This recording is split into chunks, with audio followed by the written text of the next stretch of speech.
हाय, मी जान्हवी. आज दुपारी 3 वाजताच मी खंडाळ्याहून रत्नागिरीतल्या मराठा भवन हॉलला आली. ही आहे आजची ब्राईड शांभवी आणि तिचा बिफोर लुक. सगळ्यात आधी हेअर प्रिपरेशन करून मी मेकअपला सुरुवात केली. आजच्या सीमांत पूजनासाठी शांभवीला साऊथ इंडियन लुक करायचा होता. जवळपास 2 तासात ती छान तयार झाली.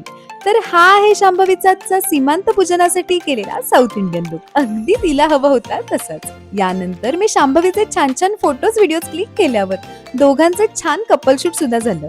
काही वेळातच आजच्या सीमांत पूजनाच्या कार्यक्रमाला सुरुवात झाली. सीमांत पूजन आटपल्यावर शांभवीला जेमतेम 20 मिनिटातच संगीतसाठी तयार केलं. तर हा आहे शांभवीचा संगीतसाठी केलेला सेकंड लुक. पुढे आजचं काम पूर्ण करून मी रत्नागिरीतच माझ्या माहेरी राहिले. दुसऱ्या दिवशी पहाटे 5 वाजताच मयुरीला पिक करून शांभवीच्या लग्नासाठी कालच्याच लोकेशनला आल्या आल्या मी लगेचच कामाला सुरुवात करून जवळपास 2 तासातच शांभवीला छान तयार केलं. तर हा आहे शांभवीचा विधींसाठी केलेला थर्ड लुक. वेळेत तयार झाल्यामुळे शांभवीचं छान फोटोशूट झालं. पुढे इकडे विधीनं सुरुवात झाली, तोपर्यंत आम्ही नाश्ता करून घेतला. इकडे महाराष्ट्रातील पहिला बँड म्हणून ओळखला जाणारा आणि ऐतिहासिक महत्व असलेला प्रभात बँड खास पुण्याहून आला होता. 1942 मधल्या पुण्यात झालेल्या चले जाव आंदोलनादरम्यान या बँडने वंदे मातरम सारखी देशभक्तीपर गीतं सार्वजनिकरित्या वाजवल्यामुळे यातल्या अनेक कलाकारांना तुरुंगवास भोगावा लागला होता.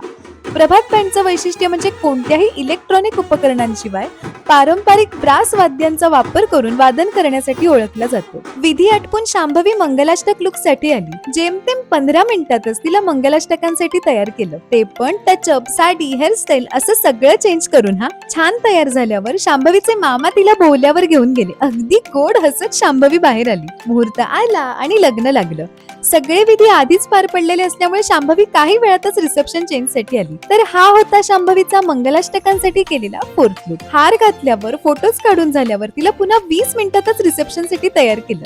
तर हा आहे शांभवीचा रिसेप्शन साठी केलेला फिफ्थ लुक. इकडे माझे व्हिडिओज बघणाऱ्या काही जणी भेटल्या आणि माझी एक जुनी मैत्रीण चैत्राली सुद्धा भेटली.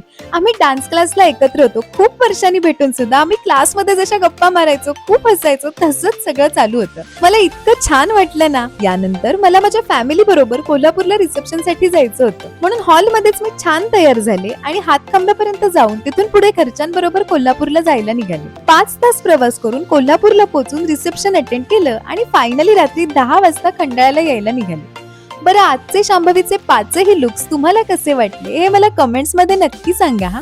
बाय.